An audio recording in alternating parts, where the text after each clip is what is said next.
Channel এ নিউজে সবাইকে স্বাগতম। নাটোরে ভোক্তা অধিকারের অভিযানে অস্বাস্থ্যকর পরিবেশে সেমাই ও মিষ্টি তৈরির অভিযোগে দুটি প্রতিষ্ঠানকে ৭০,০০০ টাকা জরিমানা। নাটোরের বিশেষ প্রতিনিধির পাঠানো তথ্য ও ছবিতে বিস্তারিত।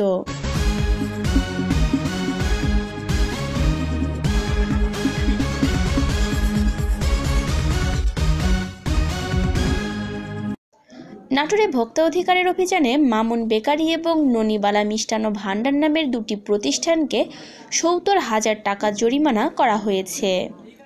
২৫ মার্চ মঙ্গলবার বেলা ১১টার দিকে শহরের হুগলবাড়িয়া এলাকার মামুন বেকারিকে অস্বাস্থ্যকর পরিবেশে সেমাই তৈরির অভিযোগে ২০,০০০ টাকা এবং স্টেশন বাজার এলাকায় ননিবালা মিষ্টান্ন ভাণ্ডারকে অস্বাস্থ্যকর পরিবেশে মিষ্টি তৈরির অভিযোগে ৫০,০০০ দুটি প্রতিষ্ঠানকে মোট ৭০,০০০ টাকা জরিমানা করে তা আদায় করা হয়।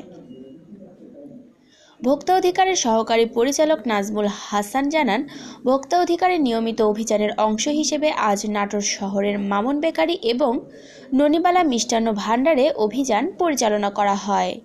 সেখানে মামুন বেকারির কারখানায় অস্বাস্থ্যকর পরিবেশে সেমাই তৈরি এবং ননিবালা মিষ্টান্ন ভাণ্ডারে অস্বাস্থ্যকর পরিবেশে মিষ্টি তৈরি করায় নিরাপদ খাদ্য আইনের আওতায় মামুন বেকারিকে ২০,০০০ টাকা এবং ননিবালা মিষ্টান্ন ভাণ্ডারকে ৫০,০০০ টাকা করা হয়। এর সঙ্গে তাদের সতর্ক করে দেওয়া হয় যাতে এই ধরনের পরিবেশে আর খাদ্যদ্রব্য তৈরি, সংরক্ষণ এবং বিক্রয় না করা হয়।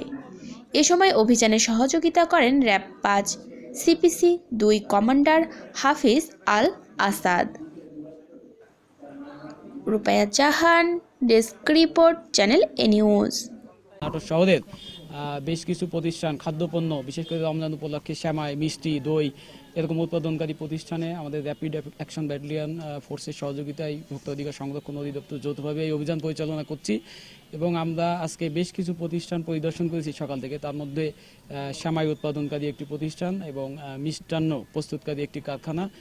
তাদেরকে আমরা অস্বাস্থ্যকর নোংরা পরিবেশে উৎপাদনরত অবস্থায় পেয়েছি এবং তারা ভোক্তা অধিকার সংরক্ষণ আইনের বিভিন্ন ধারা ভঙ্গ করায় একটি প্রতিষ্ঠানকে ২০,০০০ টাকা এবং অন্য একটি মিষ্টান্ন প্রস্তুতকারী প্রতিষ্ঠানকে ৫০,০০০ টাকা অর্থদণ্ড করা হয়েছে এবং আমাদের যে কার্যক্রম জনস্বার্থে এটি চলমান থাকে।